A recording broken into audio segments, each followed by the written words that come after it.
And at 10, Werewolf by Night. The first time we've seen Moon Knight in the comics actually wasn't in his own series, but rather Werewolf by Night number 32. He faced off against Jack Russoff, aka Werewolf by Night, making Russoff his enemy. However, technically, Moon Knight was the villain in this scenario, hence its placement at number 10. Jacob Russoff is a werewolf, but unlike his dad, also a werewolf, Jack could control when and where he would transform, not just under a full moon. He had much more control over his abilities in werewolf form as well, except for when there was a full moon, because that's when Jack would be at his strongest but also completely out of control, which is a concept that sounds a lot like a D&D character. His superpowers include werewolf physiology along with superhuman strength, speed, durability, agility, stamina, a healing factor, and of course a hairy body packed with a nasty set of teeth and killer claws, something the ladies love. And at 9, Morpheus. Morpheus first appeared in Moon Knight number 12 back in the early 80s, and he's one of the rare horrifying characters that people actually feel sympathy for. Despite his vampiric appearance, he should not be mistaken for Morbius. This is a different person. The character who's getting the standalone movie, no one knows what universe it's in. Yeah, Morbius is indeed a pseudo-vampire, while Morpheus is something else entirely. His real name is Robert Markham, and he got sick from an old virus that caused segments of his DNA to be inhibited by the virus. He sought medical attention and Dr. Peter Alron gave him an untested drug to help him, but it all backfired, causing Markham to change dramatically appearance-wise while also taking away Markham's need for sleep and giving him unfathomable psionic powers. However, the lack of sleep rendered him crazy, after which he had taken the alias Morpheus after the Olympian god of dreams. With his newfound powers, Morpheus sought revenge upon Alron, only to encounter Moon Knight in the process. And at 8, Count Nefaria. While Count Nefaria wasn't purely evil at first, his desire for more wealth and power is ultimately his downfall, and he's very nefarious. He has been around for years and years, fighting almost every single Avenger he can think of. He also encountered Moon Knight after Mark Spector moved to LA and joined the West Coast Avengers, primarily becoming his villain. Count Nefaria is immortal and has an unfathomably strong healing factor, because you know he's immortal. He received energy projection from the Living Laser, strength from Power Man, and speed from Whirlwind, all amplified 100 times. He can lift well over 100 tons, fly over 5,000 miles per hour, teleport, leech another person's energy, and so much more. However, it's likely that if you are a fan of Moon Knight, you knew about this guy, so he's not very high on the list. But honestly, not having known much about Moon Knight before this list, aside from he looks freaking awesome, all these villains are pretty new to me, so it's pretty cool getting to see all the characters that this guy has faced, and hopefully you at least hear about a few that you didn't know about. But no complaining if you're a Moon Knight superfan, okay? That's not allowed. That's cheating. Number 7. RAUL Bushman. Bushman might not be the most powerful villain on this list, but he's definitely a meaningful one for Moon Knight. And despite not being an A-list villain by Marvel Comics villain standards, he would definitely make the A-list in Mark Spector's book. Bushman was one of the first major villains Mark came up against at a time where he was basically transitioning into becoming Moon Knight, or to develop his Moon Knight persona, depending on which way you want to look at that. Bushman was the one who basically killed Mark initially, which led him to being revived by Khonshu and ultimately becoming an avatar for the god. Although Khonshu would later be retconned to have made appearances earlier on in Mark's life as well. One of the most brutal defeats that Bushman suffered was at the hands of Moon Knight when he used one of his crescent darts to literally carve Bushman's face off. You can say what you want about edgelord Moon Knight, who surfaces in the 2006 Moon Knight series, but this still remains a favorite moment among many Moon Knight fans, myself included, despite being part of a somewhat controversial period in terms of how the character was written. At least for me, I don't know. I'm sure there's lots of people that love the 2006 series all throughout, and if you do, that's fine too. And at 6, Black Spectre. Carson Knowles was a veteran who returned home without applause. His job had been passed on and his wife left him with their son. He barely got by as a delivery man and found out his son was killed by phone. After his car was stripped for parts and a mugger accosted him, Knowles snapped and beat the man nearly to death. Seeking to destroy the city that treated him so badly, Carson Knowles ran as a dark horse candidate for mayor on his father's name and political connections. He also created a second identity as Black Spectre, beating and blackmailing the local precinct boss to support Knowles, and then in a fight with Moon Knight his mask slipped, but Moon Knight was unable to convince anyone that the mayoral candidate Knowles and Black Spectre were the same person. Eventually though, Moon Knight defeated Black Spectre in public and his assistant Marlene Arlone uncovered Knowles' corrupt plans for the city and his political office. So at least at least he lost. Number 5. Daddy Khonshu. One of the creepiest visits I think Mark has gotten from Khonshu is still the first one, especially as this visit only highlights the fact that we're not really sure at this point if Khonshu is completely real or simply a manifestation of Mark's psyche, like his other identities. Khonshu first visited Mark when he was just a boy, and his father was meeting with a specialist about getting Mark treatment for his dissociative identity disorder, which Elias had noticed manifesting through Mark talking to seemingly imaginary friends. Makes me actually wonder if that is a sign of DID or not. I had a lot of imaginary friends when I was a kid, and is having imaginary friends an early sign of the potential to develop something like DID? I had like 3 or 4 of them growing up myself. As Mark listens to the door to hear what his father and the doctor are saying to one another, he's approached by someone who turns out to be Khonshu. Khonshu doesn't just say hi or even boo, but instead disturbingly claims that he is Mark's true father. Oh boy. In at 4, Midnight Man. Originally a collector of art, Anton Mogart would commit robberies at the stroke of midnight to build his collection. When Moon Knight stops him, he seemingly drowns in a river, but instead, he ends up becoming deformed by the waste found within the sewers. Then he goes insane and starts collecting trash, and teams with Bushman to defeat their sworn enemy. When Midnight Man finds out he's dying from cancer, he decides to find his son, hoping that he can share some of his final moments with him. Mogart does what he can to stop his son from turning to a life of crime like he once did, and in the wake of his death, he becomes the hero Midnight. It didn't last, and he ended up becoming a cyborg for the Secret Empire, which, while sounding bad, I think it would be kinda cool, like, to be a cyborg. Like, as long as I still have, like, my free will, and my programming isn't controlling me, because that just doesn't sound like fun. Like, I want to be able to turn my arm into a giant cannon. That'd be great. Someone tries to mug me, I'm just like, sorry.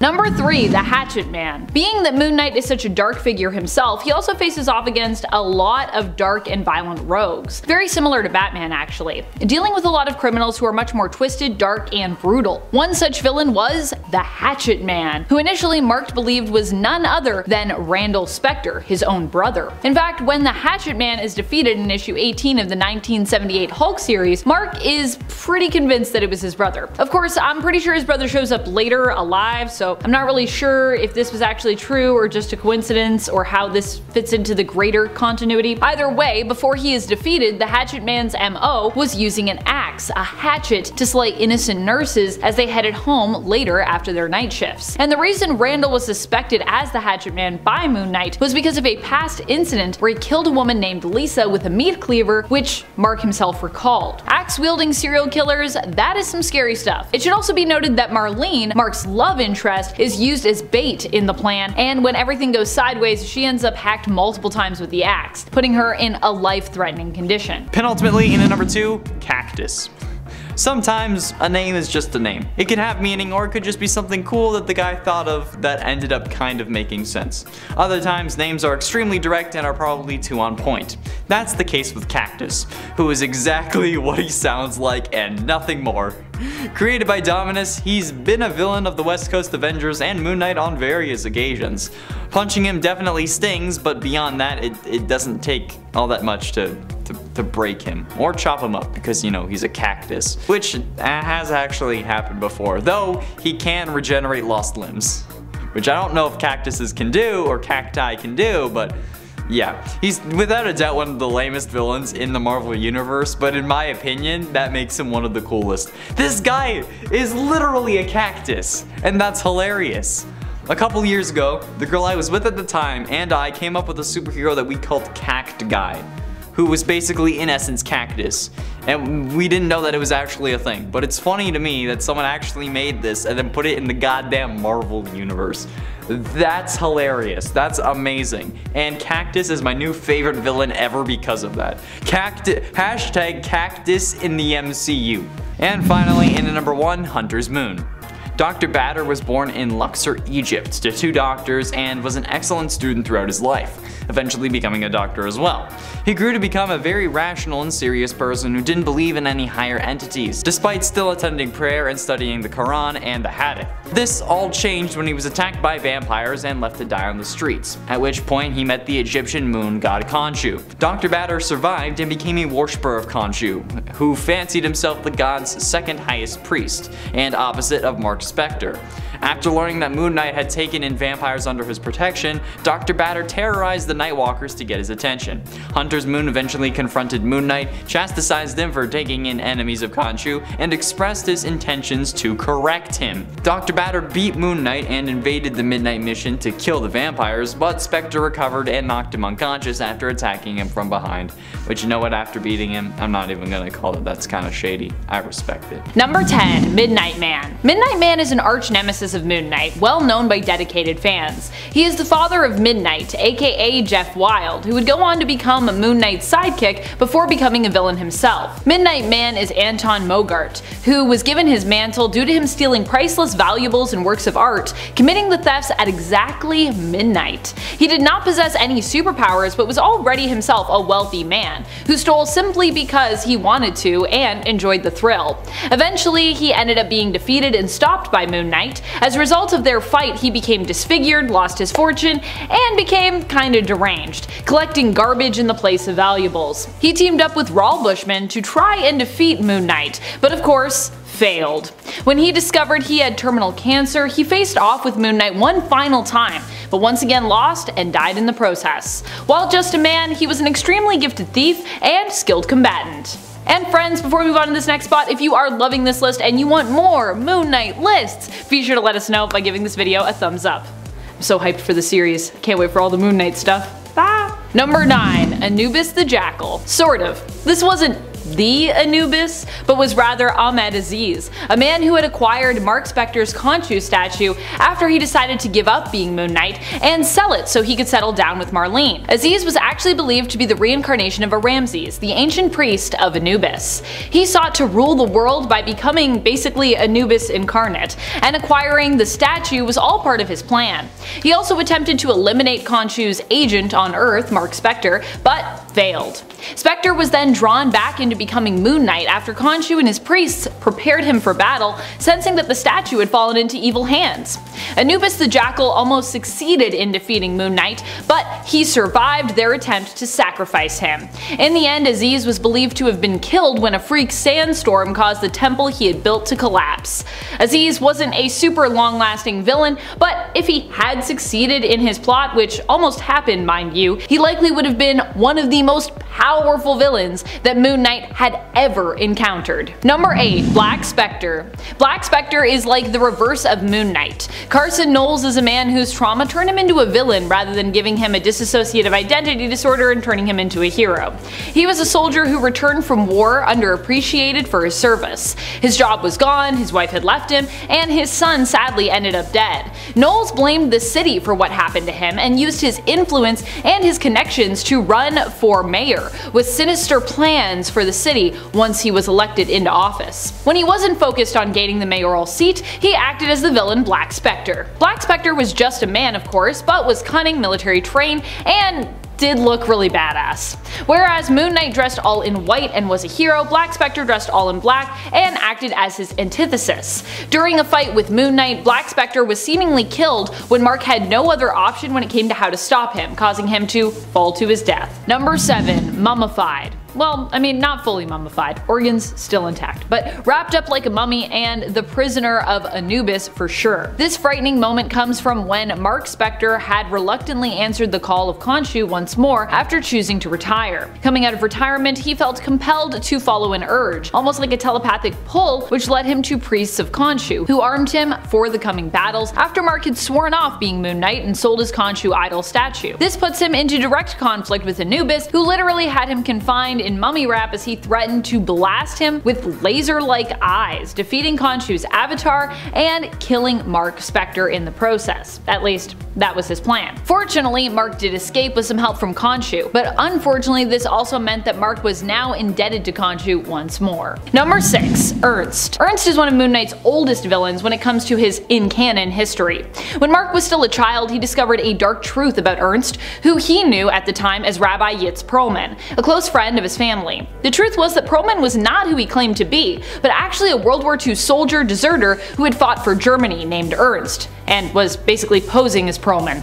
Ernst wasn't just someone with a past, he was also a compulsive serial killer who believed that killing kinda helped him to preserve his life force energy and attain a level of immortality.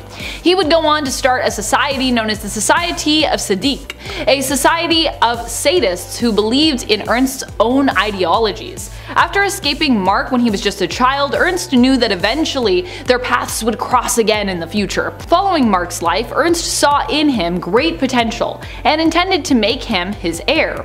While successfully trapped and forced to take part in trials to prime him for acceptance to the Societe, Mark ultimately rejected Ernst. After being forced to roam the city with him as a final gambit to ensure that Mark became what Ernst intended, Mark fought even harder against Ernst's influence, ultimately reaching out to his other personalities and killing him. Well, his other personalities kinda killed him, but that's still Mark, so it's complicated. But basically Mark was the one to kill him still, if that makes sense. Halfway through into number 5, Shadow Knight. Shadow Knight's real name is Randall Spectre, Mark's younger brother. He was envious of Mark his entire life, which turned him into a horrible criminal. There was a murderer on the streets killing nurses called the HATCHET-MAN, so Moon Knight used his girlfriend Marlene as like bait to catch the killer. The plan worked, but Marlene perished. Yeah, and to make matters even worse, the HATCHET-MAN was revealed to be Randall. Randall later joined the cult of Khonshu, which ultimately resulted in him receiving the same powers as his brother Mark. However, he ended up choosing to use them for evil, donning the pseudonym Shadow Knight. Because, you know, every character needs to have a reverse version of themselves. Reverse Flash, Dark Archer, Bizarro. It was devastating for Mark to fight his brother and ultimately kill him by slitting his throat with a throwing crescent. Yeah, it doesn't get much worse than that, especially when you learn that Mark tried protecting Randall their entire lives.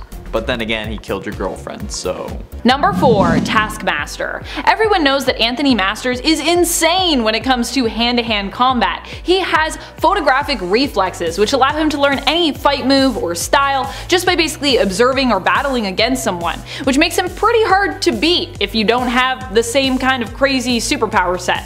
While Moon Knight doesn't have any crazy superpowers, but he does have a Batman-like ability to strike fear into the hearts of almost all of his opponents, no matter how skilled they are. And it is in using this tactic that he is able to defeat Taskmaster. You could also consider that these two fighting at night would give Moon Knight a bit of a leg up, as it is also believed that Moon Knight becomes stronger at night due to his connection to Khonshu.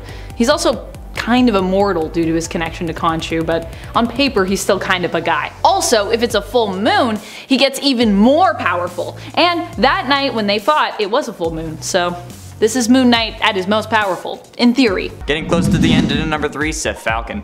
He belongs to a Scottish sect of Knights Templar and has several amazing powers. I'll never do that accent again. Falcon first appeared in Mark Spectre Moon Knight number 43. Seth Falcon is immortal, has superhuman strength and stamina, but his strongest power is his touch. Using his clawed fingers, Falcon can drain the life force out of any living being, aging them in the process. If he holds his grip for long enough, Seth can drain the entire life out of somebody, all of it, turning them into a rotted skeleton. However, there's a catch. Due to biofeedback, the draining process backfires if Seth uses it on anybody who shares his DNA code, even partially. Simply put, he can't drain his relatives because it causes the series of issues that then hurts and weakens his powers. And yep, that's right. You guessed it, of course, Moon Knight turns out to be one of his long-lost relatives, so Falcon has to rely on his superhuman strength and stamina to outlast Mark Spectre in any mutual fight. Which is good, because that kind of like levels the playing field. Number 2, Mephisto. More recently in the comics, Mephisto has become a villain to both Mark Spectre's Moon Knight and his god Khonshu. Khonshu was the one to alert Moon Knight of this rising threat and help him to prepare for the coming fight, which we see in Age of Khonshu.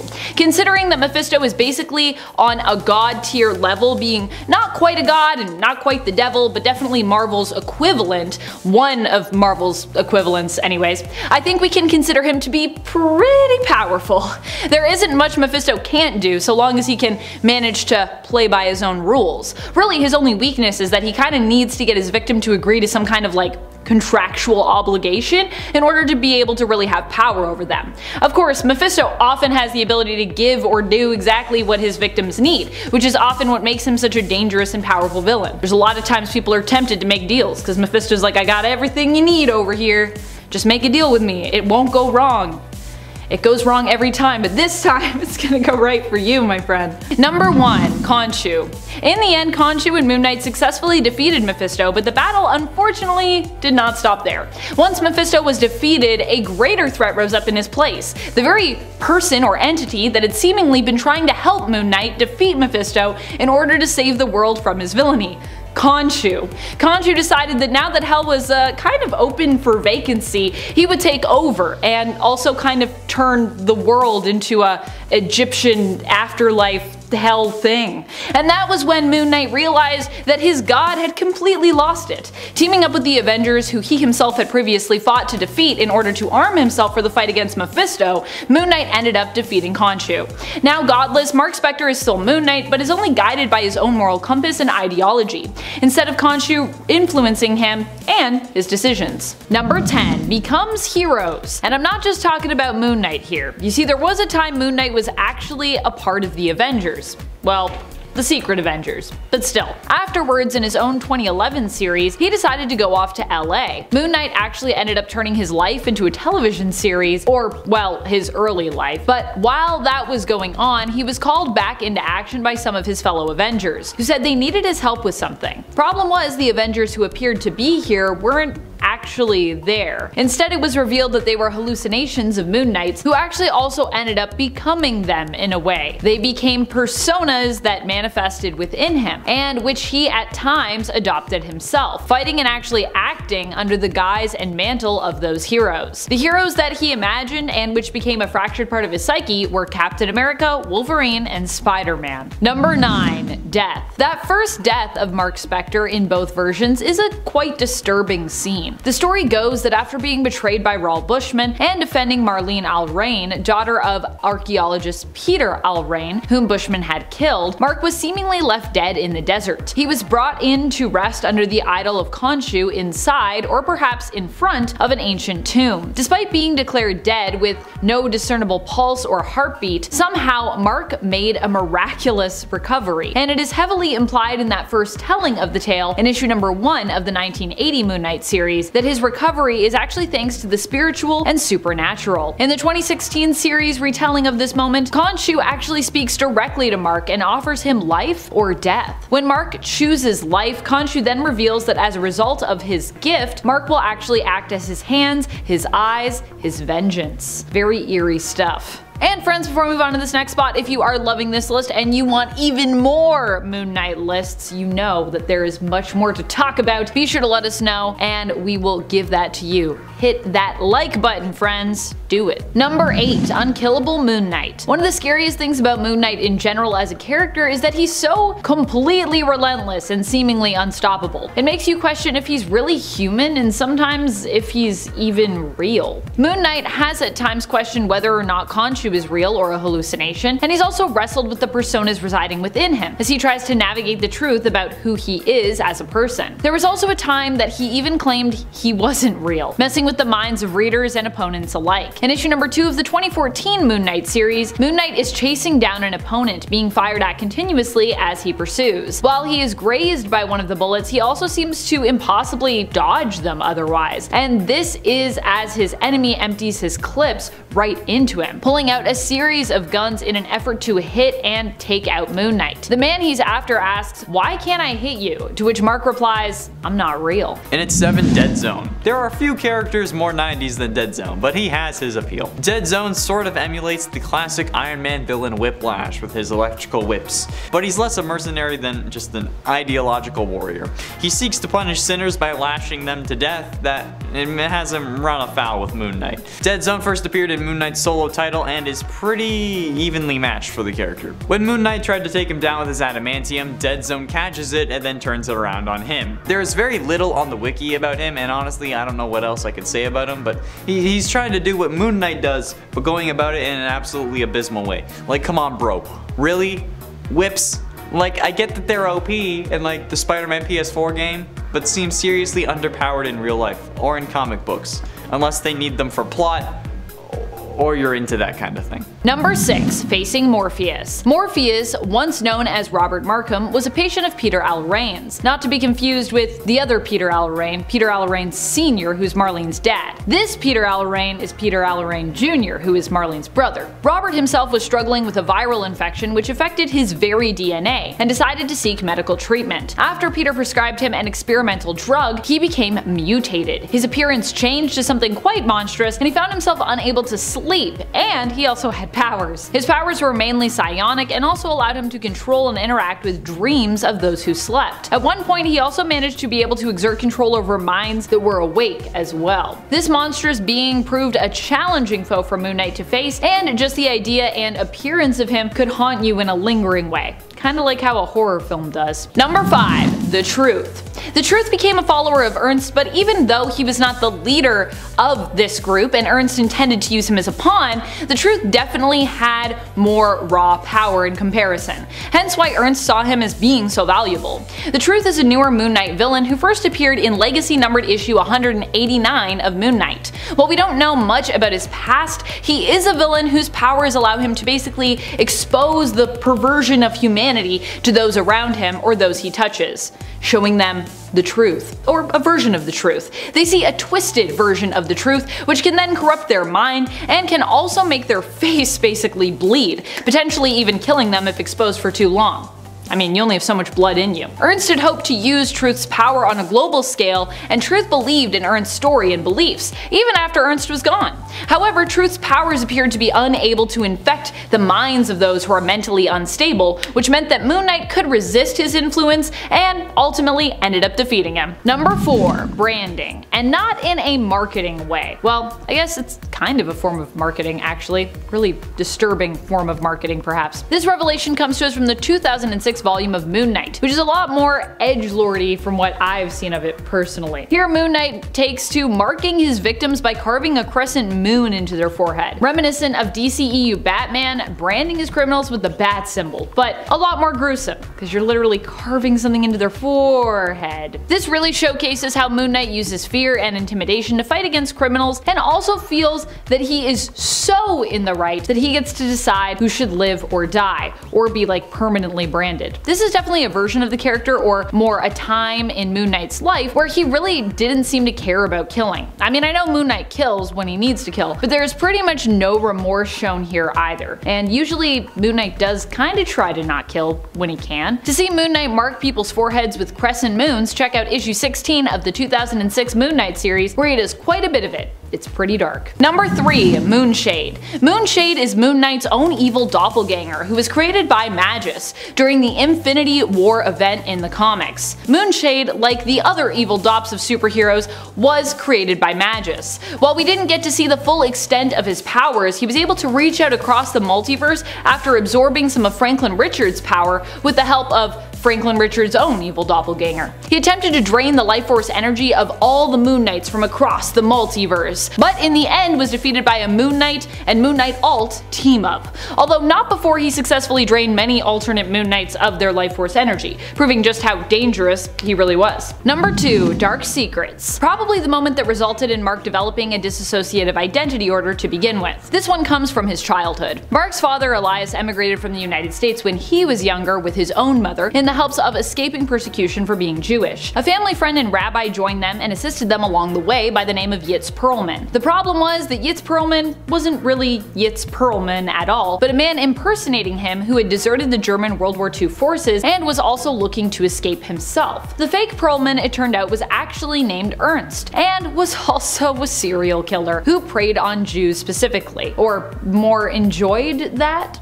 that was more the thing that he liked the best. Which young Mark one day happened to find out by accident. He managed to escape Perlman's clutches, only for Perlman to disappear afterward, once more escaping justice. Number 1. Face Off. If you're familiar with Moon Knight and Mark Spector, then you know that Raul Bushman is one of his greatest enemies in the comics. Bushman in the comics is the one who basically is responsible for Mark becoming Moon Knight in the first place. At least, that's how it initially went. I mean, there was a lot of stuff that was added after, but initially, he was a big part of that. He was the one who seemingly killed Spectre, who was then laid to rest beneath an idol of Khonshu and miraculously recovered, becoming his avatar. This was after Bushman betrayed the group that he and Mark were both a part of, looking to take the riches of one of their expeditions for himself, and threatening the life of the woman whom Mark would later fall in love with after killing her father. At one point, Raul and Moon Knight face off against one another in a brutal fight, where despite getting both of his knees shattered, Moon Knight still managed to defeat Bushman, and even removes his face using one of his crescent moon darts. What are some of your favorite terrifying moments from the Moon Knight comics and from his life story in general?